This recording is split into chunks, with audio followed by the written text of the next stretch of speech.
ছবি সহ। এই ব্যক্তি আল্লাহ রাসূল চিনবেন।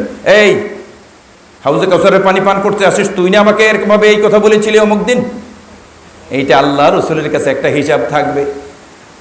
এই জন্য ওলামাদেরকে ভালোবাসবো তো ইনশাআল্লাহ। মাদ্রাসা, মক্তব, কোরআন, ওলামা একরাম আমরা ভালোবাসবো। আল্লাহ তাআলা তৌফিক দান করেন। আল্লাহ তাআলা বলেন, ওয়াইদা তুলিয়াত আলাইহিম আয়াতুহু যাদাতুহুম ঈমানা, তাদের ঈমানকে আল্লাহ তাআলা বাড়িয়ে দেন। যারা নাকি এরকম ভাবে কোরআন শ্রবণ করে ঈমান বেড়ে যায়, যাদাতুহুম ঈমানা। আর আমরা ওই যে আগে বলেছি, বলে কোরআন তেলাওয়াত বন্ধ করো, এরকম ভাবে হিন্দি গান লাগাও। ইমাম সাহেব যদি একটু লম্বা কিরাত ফজরের সময় পড়ে ফেলায়, তো ইমাম সাহেবের চাকরি নিয়ে টানাটানি লেগে যায়। এত লম্বা কিরাত কেন পড়লেন? জানেন না আমাকে পাট কাটা লাগবে? কে ঠিক কিনা? অথচ ওখানে 40 আয়াত পড়া মুস্তাহাব, 2 রাকাতে 40 আয়াত পড়া মুস্তাহাব। ইমাম সাহেব তো মুস্তাহাব পালন করতেছে যাতে আপনাদের সওয়াব বেশি হয়, ইমাম সাহেবের সওয়াব বেশি হয়। হ্যাঁ, তো আপনি বাস লাগাই দিচ্ছেন এটা। এত লম্বা কিরাত পড়ে আমার হাঁটুতে ব্যথা, জানেন আমি সভাপতি সাহেব, দাঁড়াই থাকতে পারি না। আল্লাহু আকবার। কি করবে বেচারারা? আল্লাহরে আমরা ছাড়ি না, তো ইমাম সাহেবকে ছাড়ি নাকি? এত বৃষ্টি কে? আল্লাহরে বলতেছি, এত বৃষ্টি হয় কে? আসমান ফুটো হয়ে গেল নাকি? আল্লাহর হিত আমরা ছাড়ি না। বেশি গরম পড়লে এত গরম পড়ে কে? এত শীত পড়ে কে? আমাকে তো কিছুই ভালো লাগে না। আল্লাহু আকবার। হাদিসের মধ্যে আসছে, একদল লোক জান্নাতে চলে যাবে হিসাব নিকাশের আগে, জান্নাতের দরজায় পৌঁছাই যাবে। মানুষ কেবল কবরের মধ্যে থেকে উঠতেছে, তৃতীয়বার সিংহা ফুঁক দিয়েছেন হযরত ইসরাফিল আলাইহিমুস সালাতু ওয়াস সালাম। এই তারা কবরের থেকে উঠা সরাসরি দেখা যাবে চলে গেছে জান্নাতের সামনে। লোকজন অর্থাৎ জান্নাতের যারা নাকি ফেরেশতারা আছে, পাহারাদার, বলছে এখনো হিসাব নিকাশ হয় নাই, তোমরা কেন এত আগে আসছো? তখন তারা বলবে যে আমরা তো জানি না, আমরা এখানে আসছি, আমরা এটা জানি না। পোকা পড়ছে, ঢাইকে দিও।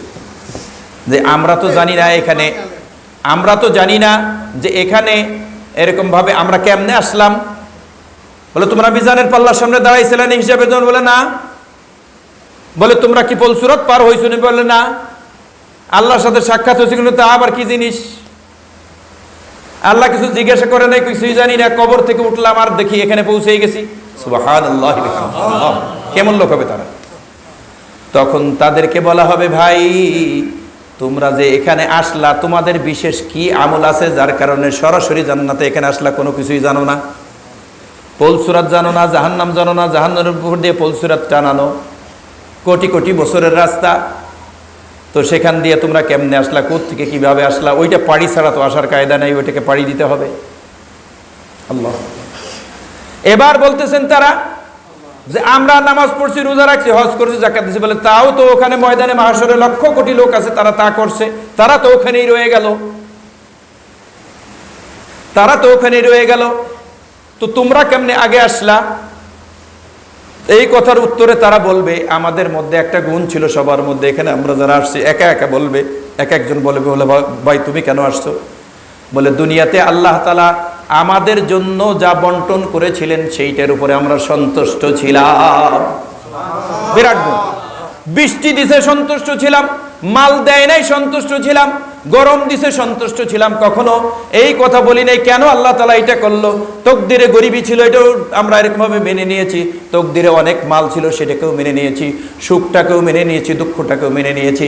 সন্তানাদি আমাদের চোখের সামনে ইন্তেকাল করেছে, সেটাকেও মেনে নিয়েছি। কখনো দিলের মধ্যে এটা আনি নাই যে আমি একজন তাহাজ্জুদ গুজার লোক, আমার সন্তানটাকে কেন আল্লাহ তাআলা নিয়ে গেলেন, বলি নাই, কখনোই বলি নাই। আল্লাহর ফয়সালার উপরে সন্তুষ্ট ছিলাম। এই একটা বিশেষ গুণের কারণে আজকে হয়তো এমন হতে পারে যে আমরা হিসাব নিকাশ ছাড়াই আল্লাহ তাআলা আমাদেরকে এখানে পৌঁছে দিয়েছেন। মেরে মুহতারাম দোস্ত, আল্লাহু আকবার। আল্লাহ তাআলা কি বলেছেন? দ্বিতীয় নম্বর গুণ, ওয়া ইযা তুলিয়াত আলাইহিম আয়াতুহু যাদাতুহুম ঈমানা। হযরতে কারি ইব্রাহিম সাহেব রহমাতুল্লাহি আলাইহি, উজানির পীর কারি ইব্রাহিম সাহেব রহমাতুল্লাহি আলাইহি, উজানির পীর সাহেব বড় কিরামতিওয়ালা লোক ছিল, বড় দারুল উলুম দেওবন্দের ছাত্র। উজানির পীর সাহেব বয়ান করতেছেন, বড় লম্বা মজমা, বিশাল মজমা, আল্লাহওয়ালা লোক। হঠাৎ করে একজন মজমার মধ্যে দাঁড়াইছে।